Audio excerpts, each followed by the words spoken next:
Break سے پہلے ہم بات کر رہے تھے ڈاکٹر شہاب افضل بیگ کے ساتھ موٹاپے کے متعلق. آئیے بات چیت کا سلسلہ آگے بڑھائیں. ڈاکٹر صاحب، جیسے کہ لائپوسکشن کی بات ہو رہی تھی، اس کے بعد کسی بھی انسان کو روزمرہ کے معمول میں واپس آنے میں یا ریکور ہونے میں کتنا عرصہ درکار ہوتا ہے؟ جیسے آج اگر لائپوسکشن ہوئی ہے تو نیکسٹ ڈے عام طور پہ گھر بھیج دیتے ہیں مریض کو، لیکن یہ بھی ڈپینڈ کرتا ہے کہ لائپوسکشن کتنی ہوئی ہے. 1 یا 2 لیٹر ہوئے ہیں تو they are normally up and about the next day, اور اگر کام اس نوعیت کا ہے کہ جا کے آفس میں بیٹھنا ہے تو they can go home in a day اور 2. اگر جو ہے وہ زیادہ لائپوسکشن ہوئی ہے، جیسے کہ 8-10 لیٹر کے قریب لائپوسکشن ہوئی ہے، تو میرا یہ خیال ہے کہ کم از کم 5-6 دن لگ جاتے ہیں. گھر میں اپنے چل پھر رہے ہوتے ہیں، سب کچھ کر رہے ہوتے ہیں، لیکن تھوڑا سا یہ ہے کہ ڈسکمفرٹ ہوتی ہے، تھوڑا سا readjustment in the new circumstances, تھوڑے بہت ریسٹ کی ضرورت ہوتی ہے. پھر ہم چاہتے بھی نہیں کہ بہت زیادہ موومنٹ ہو. موومنٹ کی وجہ یہ ہے کہ جو ایمٹی اسپیس ہے وہ ہم چاہتے ہیں کہ اپنی جگہ پہ صحیح طریقے سے فرم ہو جائے، پھر اس کے بعد جو ہے وہ کریں. دیکھ لیجیے کہ پھر اس کے بعد اگر کسی کو ایکسرسائز یا جم کرنی ہے یا واک کرنی ہے تو وہ 4 ہفتے کے بعد عام طور پہ اجازت دیتے ہیں to return back to active physical life. جی اچھا ڈاکٹر صاحب، یہ کتنا تکلیف دہ اور کتنا مہنگا پروسیجر ہے؟ اچھا، تکلیف کو اگر ہم اس طرح سے ڈیفائن میں کروں کہ ایک ڈسکمفرٹ ہے اور ایک جو ہے وہ پین ہے. Pain is something which will keep you awake from sleep and will distract you from whatever you do. Discomfort is there, but it will not wake you up from sleep and will not distract you. تو discomfort تو تھوڑی بہت ہوتی ہے جو کہ ہفتے 10 دن تک رہتی ہے. Pain is such 1 or 2 occasional patients ایسے ہوتے ہیں جو کہ کمپلین کرتے ہیں کہ ہمیں پین ہوا، جس کے لیے کہ آپ کو کچھ دوائیاں مزید دینی پڑتی ہیں اور اس سے وہ آرام سے کنٹرول ہو جاتا ہے.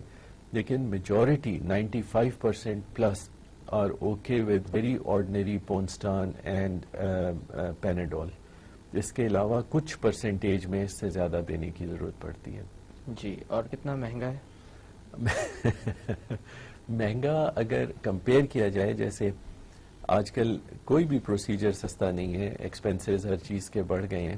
بالکل. اور وہ سیکشن میرے خیال سے صحت بذات خود مہنگی ہو گئی ہے. صحت مہنگی ہو گئی ہے، ہر چیز مہنگی ہو گئی ہے. تو اٹس ناٹ کہ سرجنز فی بہت زیادہ ہے، تمام ایکسپینسز ملا کر کے آلموسٹ کمپیریبل ہے ٹو اینی ادر سرجری. جیسے آپ کو اگر گال بلیڈر کروانا ہے یا نی ریپلیسمنٹ کروانی ہے یا بہت ساری اس طرح کی چیزیں.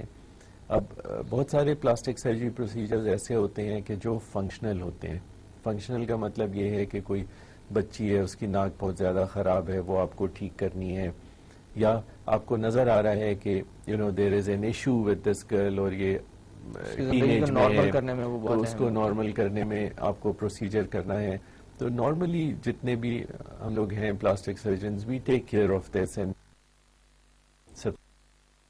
اور بہت ہی اچھے اس پہ پیکیج پہ وہ کرتے ہیں. اور ویسے بھی ایگزیوبرنٹ چارجز اتنے نہیں ہیں کیونکہ اتنی زیادہ افورڈیبلٹی نہیں ہے لوگوں میں. سر، کیا لائپوسکشن کے بعد موٹاپا لوٹ کر آ سکتا ہے؟ ہاں، یہ ایک چیز رہ گئی تھی جو لوٹ کر اس جگہ پہ فیٹ نہیں آ سکتا کیونکہ فیٹ سیلز نکل گئے ہیں. فیٹ سیلز ایک دفعہ نکل جائیں، بھی فیٹ سیلز ہیں یا جو بھی سیلز ہیں وہ پری ڈیٹرمنڈ ہیں ایٹ برتھ اور بیفور برتھ. تو آپ کے فیٹ سیلز جو بن چکے ہیں کبھی نہیں بن سکتے اور نہ فیٹ سیلز نئے بن سکتے ہیں. اب جیسے اگر آپ نے ایبڈومن پہ سے لائپوسکشن کی، اس انڈیویجول کی جو فیٹ کی ڈسٹریبیوشن ہے، یعنی اگر کسی کا فیٹ زیادہ بنے گا تو یہ آپ کا جو سینٹرل کمپیوٹر ہے وہ ڈٹرمن کر چکا ہے کہ اتنا فیٹ یہاں جائے گا، اتنا فیٹ یہاں جائے گا. تو ایبڈومن کا جو فیٹ ہے وہ جائے گا ضرور، لیکن وہ فیٹ چونکہ سیلز موجود نہیں ہیں تو سیلز کا سائز بڑھ نہیں سکتا اور وہ دوبارہ وہ سچویشن نہیں ہو سکتی. ہاں، یہ ضرور ہے کہ آپ جب لائپوسکشن کرتے ہیں تو اسکن کے نیچے تھن لیئر فیٹ کی ضرور چھوڑ دیتے ہیں کیونکہ وہ آپ کی اسکن کی اسموتھنس مینٹین رکھتا ہے. تو اس لیئر میں تھوڑی سی بڑھ سکتی ہے وہ لیئر، وہ موٹی ہو سکتی، لیکن never to the extent that you started off with, اس ایکسٹینٹ پہ کبھی نہیں جا سکتے دوبارہ. جی.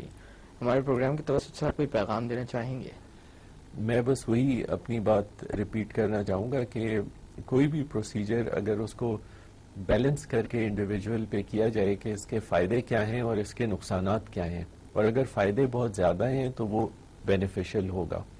دوسرے یہ کہ کسی کو بھی کوئی بھی پروسیجر کرانا ہو، کاسمیٹک سرجری یا کسی کا بھی، it is there right to check the professional qualification of that doctor and his training and the institute that related with, اور یہ چیک کرنے کے بعد کرائیں اور اپنے زندگی کو داؤ پہ نہ لگائیں انٹرینڈ، اور کیونکہ یہ معاملہ صرف مال کا نہیں ہوتا، زندگی کا بھی ہوتا ہے.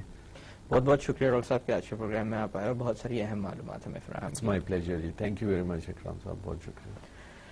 ناظرین، اجازت چاہنے سے پہلے موٹاپے کے بارے میں تو خیر آپ بہت کچھ جان چکے ہیں، میں ایک اور سوشل مسئلے کی طرف آپ کی توجہ مبذول کرنا چاہوں گا. وہ یہ ہے کہ بے شمار لوگ ایسے ہوتے ہیں جو محفل کی جان ہوتے ہیں، لوگوں کو ہنسانا جانتے ہیں، میرے خیال سے ان کو بے شمار دعائیں بھی ملتی ہیں ان کی اس ادا کی وجہ سے. لیکن دیکھا جائے تو ہیومر یا طنز و مزاح کے دو حصے ہوتے ہیں. ایک یہ کہ بہت سارے لوگ ہنس سوائے ایک شخص کے جس کو نشانہ بنایا گیا ہو، یا پھر دوسرا انداز یہ ہوتا ہے کہ محفل میں موجود تمام تر لوگ دل کھول کر ہنس رہے ہوں کیونکہ آپ نے بات ہی کوئی ایسی بے ساختہ کی ہو. ہم جب بھی کبھی مذاق کریں تو دو چیزوں کا خیال رکھنا چاہیے. مذاق کے اندر اخلاق کی حد کو پار کرتے ہوئے دیر نہیں لگتی. دوسری بات یہ کیونکہ اگر آپ نے کچھ اس طرح کا طنز کیا ہو جس میں کسی کو نشانہ بنایا گیا ہو تو دل آزاری ہوتی ہے، بہت بڑا گناہ ہے. تو آپ نے جو باقی لوگوں سے دعائیں حاصل کی وہ کسی فائدے کی نہیں رہتی. اس لیے بہتر یہ ہے کہ مذاق کرتے ہوئے ان دو چیزوں کا خیال رکھا جائے اور توجہ مزاح پہ دی جائے، نہ کہ طنز پہ.